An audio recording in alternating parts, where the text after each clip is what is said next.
What's up, champions? Yes, I'm talking to you. You can call me Mr. Alphaeus or you can call me Mr. Anderson. Hey, bruh, don't call me by my middle name. Today, we are about to hear a great message. It's going to be funny.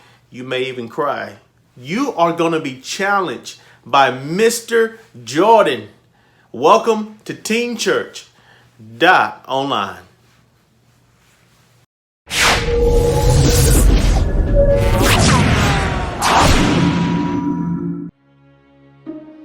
What's up, guys? My name is Jordan Branham, and I'm a youth minister at White Plains Baptist Church, and I'm also a student support specialist at Tanglewood Middle School.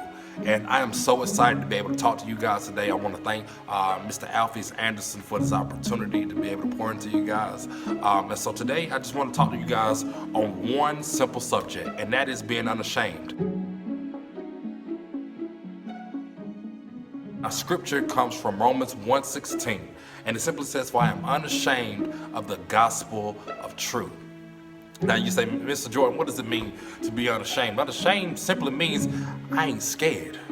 I ain't never scared. What? I ain't never scared. What? I ain't never scared. What? I ain't never scared. Okay, maybe not that crazy, but it does mean that you're not scared, that you're not scared of letting people know that you love God and that you're unashamed of His word and who He is. And I understand with everything that's going on in this world and everything that goes on in school, with AAU teams, with cheerleading teams, with volleyball teams, with art teams, with whatever team you're on, that a lot of times it's hard for you to be a young Christian. Because a lot of times you just want to fall into the category of a kid and just want to hang out with your friends and do what they're doing. But when you start doing what they're doing, a lot of times it's stuff that you should not be doing. You know, me working with kids, I see it all the time, from the cussing to the fussing to the nastiness, just nasty. I don't understand. They be like, I'm a savage.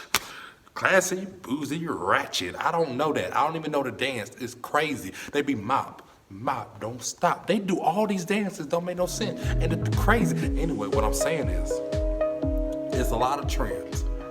And everybody wants to follow the trend of popularity. But sometimes you have to follow the trend of singularity, which means you are doing something that a lot of people aren't doing.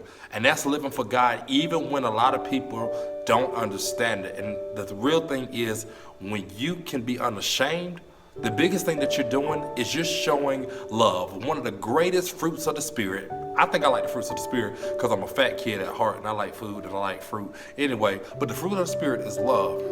And the reality is, guys, anytime that you're unashamed, that means that you are constantly showing love. Why am I showing love, Mr. Jordan? Because God is love. And anytime you can plant the seed of love in anybody, love always wins. You can never plant the seed of love and it never produce anything. So what I'm telling you is, at your schools, on your basketball teams, in your neighborhood, always show love. What does love look like? Because I don't want to be in love with everybody. I don't want to be like, oh, I love you. No, love simply means I'm going to treat you great even if you don't deserve it. I'm going to treat you great even if you treat me bad. I'm going to treat you like you're the number one person in the world. Even if you're one of the people who bully me and tell me that my hair is nappy, or if you tell me that my breath stink, or if you tell me that I've been wearing the same pair of shoes every single day, but you don't know my situation. And instead of me fighting back and getting ready to, give you all this anger and respond out of my emotions, I'm going to respond with God. I may not pray because all the time I'm not going to pray out loud and just start shit. I don't do all that. And sometimes I'm just like, you know what, God? I ain't even going to get mad at them. But I'm going to show them love. Because sometimes when people are doing things to you, they're not doing it because they don't like you. Sometimes they don't like what's in you, or they're jealous of you, or sometimes they're choosing you as a target because they're angry at stuff that's going on in their own lives. And so when they leave home from where there was all type of issues and trauma and tragedy, they take it out on you. And they're looking for love, but they don't know how to say, I need love. I need a friend. I need somebody to know that I'm here. And so you're the one Not the teachers, not the preachers, not the youth pastors. Because the reality is, guys, the people who really need Christ, sometimes we'll never be able to get to them. But you're with them every single day. So I want to challenge you to be unashamed and show love. Give people God like never before. You don't have to quote a scripture. You don't have to sing your favorite song. You ain't got to walk up to them and be like, I love God. Do you love God? What's wrong with you? What? I said I love God. You don't love God? What's wrong with you? You ain't got to do all that. You can simply just say, you know what? It's cool. You know what? You get a little extra grape on your plate at lunch. Here's a grape. Here's some cantaloupe. Here's a strawberry. Here it is. There it go. Listen, guys, I want you to understand that you have to be unashamed. Live for God at all times, even when popularity says do this to be a savage, when the popularity says, be a young man who looks like a thug or act like a thug or talk like this, when popularity says pop off at your teacher, when popularity says to be disrespectful to your parents, when popularity says all these things that are not of God, step back and say, you know what, I'm unashamed. Because I'm so unashamed, but I'm not worried about popularity. I'm worried about legacy. Because here's the thing, my legacy is this: if I never get to meet you again, did I plant the seed of love? Did I plant the seed of popularity? And if it was popularity and I led them astray, sometimes that's gonna hurt. So I wanna challenge you guys. If you're elementary, if you're middle school, if you're high school, if you dropped out of school, if you're new to school, if you're online school, continue to show people the love of Christ. Even if they don't deserve it. I'm talking about that teacher who get on your last nerve. I'm not that teacher. I'm cool. Everybody love me, I think. I don't know. But even if they get on your last nerve, even if they say things that you don't like, love them. Be unashamed and let them know that God is greater than everything, and God lives in you. Quick story. Jeremiah was a young prophet who at one point he struggled with being unashamed because he was kind of trying to follow the crowd. But instead of following the crowd, this thing started burning on the inside of him. In Jeremiah 20, verse 9, it would say, but if I say I will not speak or make mention of him, his word is in my heart like a fire, and I'm weary of holding it in. Indeed, I cannot. What I'm saying is, when God is on the inside of you, and you truly have a relationship with God, you can't treat people bad. And even when you try, it'll mess you up.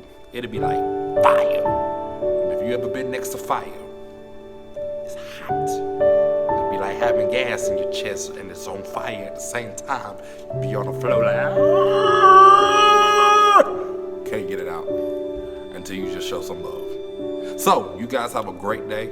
Have a great rest of the day. And remember, your challenge for the rest of your life is to be unashamed and to continue to show people love. God bless you. I love you.